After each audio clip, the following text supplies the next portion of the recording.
Dhanbad rail मंडल से जुड़ी एक सनसनीखेज वारदात का खुलासा हुआ है, जिसमें प्रसाद के नाम पर नशीला पदार्थ खिलाकर लूटपाट करने वाले गिरोह का पर्दाफाश किया गया।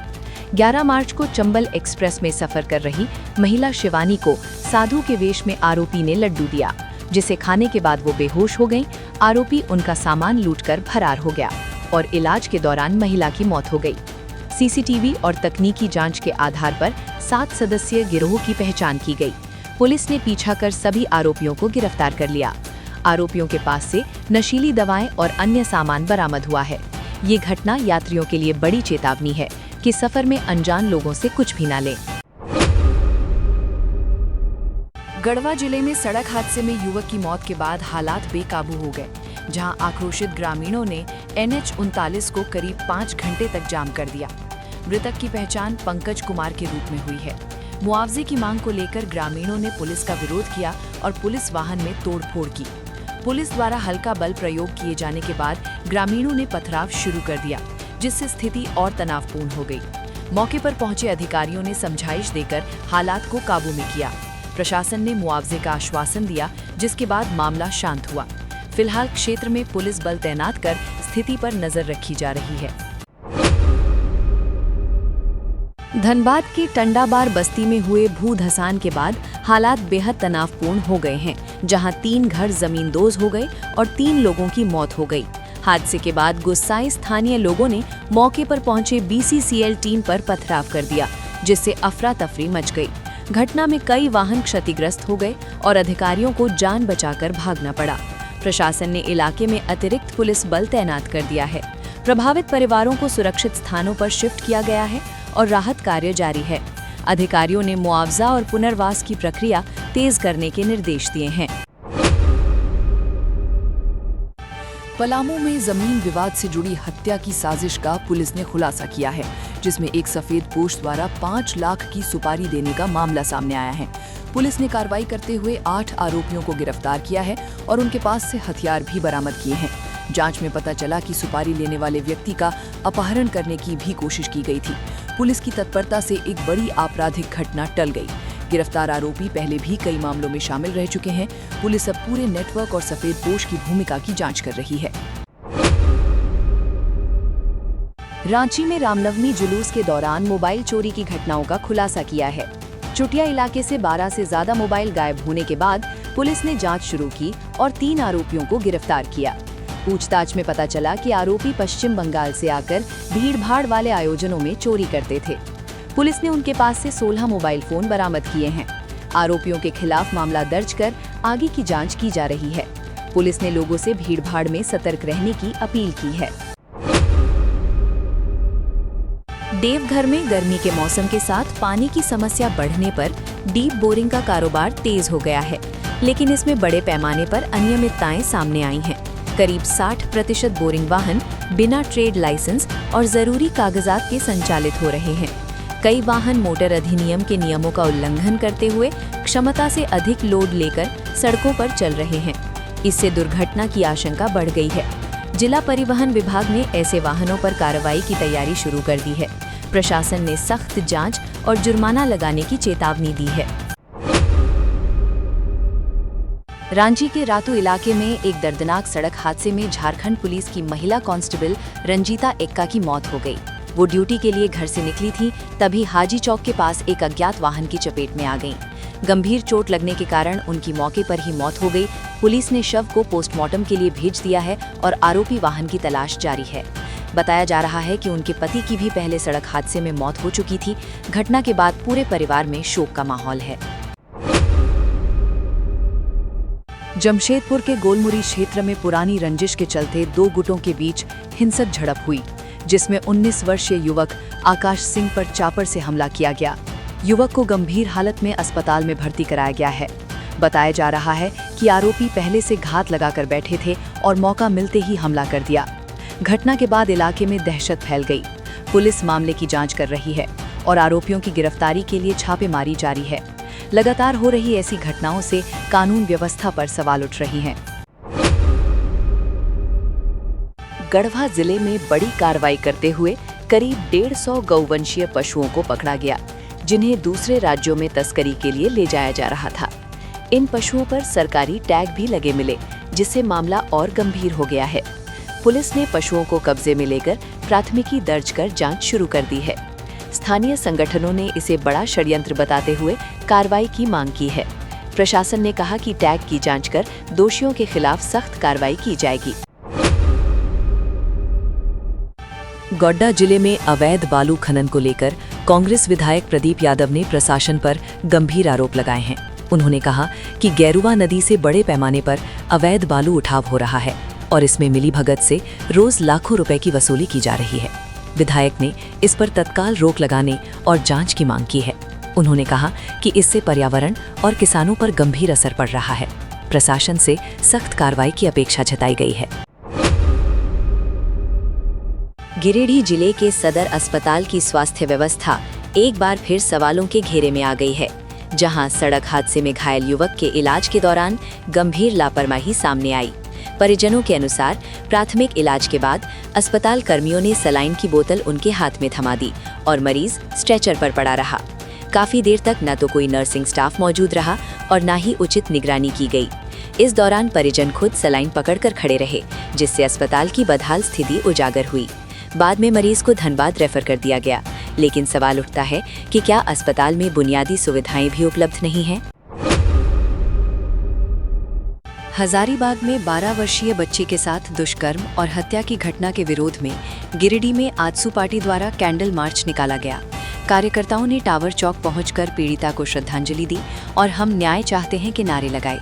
इस दौरान बड़ी संख्या में महिला मोर्चा की सदस्य भी शामिल रहीं। प्रदर्शनकारियों ने प्रशासन से दोषियों को कड़ी सजा देने की मांग की। नेताओं ने आरोप लगाया कि राज्य में कानून व्यवस्था कमजोर हो गई है और अपराधियों का मनोबल बढ़ता जा रहा है। असम विधानसभा चुनाव के तहत चबुआ सीट पर झामुमो ने अपनी सक्रियता बढ़ा दी है, जहां विधायक कल्पना सोरेन ने प्रत्याशी के समर्थन में जनसंपर्क अभियान चलाया। उन्होंने चाय बागानों में जाकर मजदूरों से सीधे संवाद किया और उनकी समस्याओं को सुना। इस दौरान जोबा माझी भी मौजूद रहीं। नेताओं ने रोजगार, मजदूरी और बुनियादी सुविधाओं को चुनावी मुद्दा बताते हुए समर्थन की अपील की। यह अभियान क्षेत्र में पार्टी की पकड़ मजबूत करने की रणनीति का हिस्सा माना जा रहा है। बीजेपी सांसद निशिकांत दुबे के बयान से उपजे विवाद के बाद उन्होंने सोशल मीडिया पर बेशर्त माफी मांगते हुए सफाई दी है। उन्होंने कहा कि उनके बयान का गलत अर्थ निकाला गया और उनका उद्देश्य किसी का अपमान करना नहीं था। इस बयान के बाद ओडिशा की राजनीति गर्मा गई थी और विपक्षी दलों ने कड़ी प्रतिक्रिया दी थी। दुबे ने बीजू पटनायक को महान नेता बताते हुए सम्मान व्यक्त किया और कहा कि अगर किसी की भावनाएं आहत हुई हैं तो वे क्षमा चाहते हैं। बहरागोड़ा थाना क्षेत्र में तेज रफ्तार ट्रक की टक्कर से टेम्पो चालक की मौके पर ही मौत हो गई, जबकि 5 यात्री गंभीर रूप से घायल हो गए। मृतक की पहचान हाराधन पाइकिरा के रूप में हुई है। टक्कर इतनी जबरदस्त थी कि टेम्पो पलट गई और चालक वाहन से दूर जा गिरा। स्थानीय लोगों ने घायलों को अस्पताल पहुंचाया, जहां उनका इलाज जारी है। पुलिस ने मामला दर्ज कर फरार ट्रक चालक की तलाश शुरू कर दी है। झारखंड में लंबे समय से खाली पड़े राज्य सूचना आयोग में नियुक्ति प्रक्रिया तेज हो गई है। सरकार ने मुख्य सूचना आयुक्त और सूचना आयुक्तों के पद के लिए नाम राज्यपाल को भेज दिए हैं। चयन समिति की बैठक के बाद 5 नामों पर सहमति बनी है। सूत्रों के अनुसार 10 अप्रैल तक नए आयुक्तों को शपथ दिलाई जा सकती है। इस बीच हाईकोर्ट में भी नियुक्ति को लेकर सुनवाई जारी है। गढ़वा पुलिस ने नशीले पदार्थों की तस्करी के खिलाफ बड़ी कार्रवाई करते हुए 1.85 किलो अफीम के साथ एक आरोपी को गिरफ्तार किया है। गुप्त सूचना के आधार पर NH 39 पर वाहन चेकिंग के दौरान आरोपी को पकड़ा गया। उसका साथी मौके से फरार हो गया है। पूछताछ में आरोपी ने बताया कि वो अफीम को पंजाब ले जा रहा था। इस कार्रवाई से अंतर्राज्यीय तस्करी नेटवर्क का खुलासा हुआ है। पुलिस फरार आरोपी की तलाश में छापेमारी कर रही है। झारखंड की गृह रक्षा वाहिनी भर्ती में बड़ा फर्जीवाड़ा सामने आया है, जहां एक मृत अभ्यर्थी की जगह दूसरे व्यक्ति ने फर्जी दस्तावेजों के आधार पर नौकरी हासिल कर ली। शिकायत में आरोप लगाया गया है कि आरोपी वर्षों तक ड्यूटी कर वेतन भी लेता रहा। मामले की उच्च स्तरीय जांच की मांग की गई है। इसमें अधिकारियों की मिलीभगत की भी आशंका जताई गई है। अगर आरोप सही साबित होते हैं तो ये बड़ा घोटाला साबित हो सकता है। झारखंड में कानून व्यवस्था को लेकर बीजेपी नेताओं ने डीजीपी से मुलाकात कर राज्य में अपराध पर सख्त कार्रवाई की मांग की है। प्रतिनिधि मंडल ने आरोप लगाया कि राज्य में अपराध और सांप्रदायिक तनाव बढ़ रहा है। नेताओं ने विभिन्न घटनाओं का हवाला देते हुए पुलिस प्रशासन पर सवाल उठाए। उन्होंने कहा कि जनता भय के माहौल में जी रही है। पुलिस ने मामले में उचित कार्रवाई का भरोसा दिया है। झारखंड पुलिस मुख्यालय ने राज्य के सभी जिलों से वीआईपी और अन्य लोगों को दिए गए बॉडीगार्ड की पूरी जानकारी 24 घंटे में मांगी है। इसमें अंगरक्षकों की संख्या, तैनाती की अवधि, हथियार और अनुशंसा की जानकारी शामिल है। हाल की विवादों को देखते हुए सुरक्षा व्यवस्था की समीक्षा की जा रही है। माना जा रहा है कि रिपोर्ट के आधार पर कुछ लोगों की सुरक्षा बढ़ाई या घटाई जा सकती है। धनबाद के कतरास स्थित टंडाबार बस्ती में हुए दर्दनाक भू-धसान हादसे में रेस्क्यू ऑपरेशन के दौरान 3 लोगों के शव मलबे से निकाले गए। मृतकों में मनोहर उरांव, उनकी बेटी गीता देवी और सरिता देवी शामिल हैं। हादसे के वक्त तीनों घर के अंदर मौजूद थे और अचानक जमीन धंसने से उन्हें संभलने का मौका तक नहीं मिला। देर रात तक चले राहत अभियान के बाद शवों को बाहर निकाला गया। परिजनों ने आरोप लगाया कि अगर समय पर बचाव कार्य शुरू होता तो जान बच सकती थी। घटना के बाद इलाके में मातम और आक्रोश का माहौल है। गुड फ्राइडे के मद्देनजर भाजपा ने अपने प्रस्तावित झारखंड बंद की तारीख में बदलाव करते हुए इसे 4 अप्रैल करने का ऐलान किया है। प्रदेश अध्यक्ष आदित्य साहू ने कहा कि पार्टी सभी धर्मों का सम्मान करती है और किसी धार्मिक आयोजन में बाधा नहीं डालना चाहती। उन्होंने बताया कि 3 अप्रैल को राज्य भर में मशाल जुलूस निकालकर विरोध जताया जाएगा। भाजपा ने राज्य सरकार पर कानून व्यवस्था विफल होने और महिलाओं के खिलाफ बढ़ते अपराधों को लेकर गंभीर आरोप लगाए हैं। पार्टी ने इस बंद के जरिए जन आक्रोश प्रकट करने की बात कही है। प्रवर्तन निदेशालय में बड़े स्तर पर अधिकारियों का तबादला किया गया है, जिसके तहत प्रभाकर प्रभात को रांची जोनल का नया जॉइंट डायरेक्टर नियुक्त किया गया है। वहीं अजय लुहाच का तबादला रांची से रायपुर कर दिया गया है। जारी अधिसूचना के अनुसार देश भर में कई अधिकारियों के स्थानांतरण किए गए हैं। इस फेरबदल को प्रशासनिक मजबूती और कार्यक्षमता बढ़ाने के उद्देश्य से देखा जा रहा है। नए अधिकारियों के पदभार ग्रहण करने के बाद विभागीय कार्यों में तेजी आने की उम्मीद जताई जा रही है। पलामू जिले के बिश्रामपुर थाना क्षेत्र में एक युवक का अधजला शव मिलने से इलाके में सनसनी फैल गई है। शव की पहचान अब तक नहीं हो सकी है और पुलिस ने उसे पोस्टमार्टम के लिए भेज दिया है। प्रारंभिक जांच में हत्या के बाद शव जलाने की आशंका जताई जा रही है।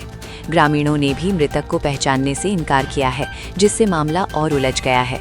पुलिस आसपास के थानों और जिलों से संपर्क कर पहचान की कोशिश कर रही है। कोडरमा सदर अस्पताल में इलाज के दौरान महिला के मौत के बाद परिजनों ने जमकर हंगामा किया और डॉक्टरों पर लापरवाही का आरोप लगाया।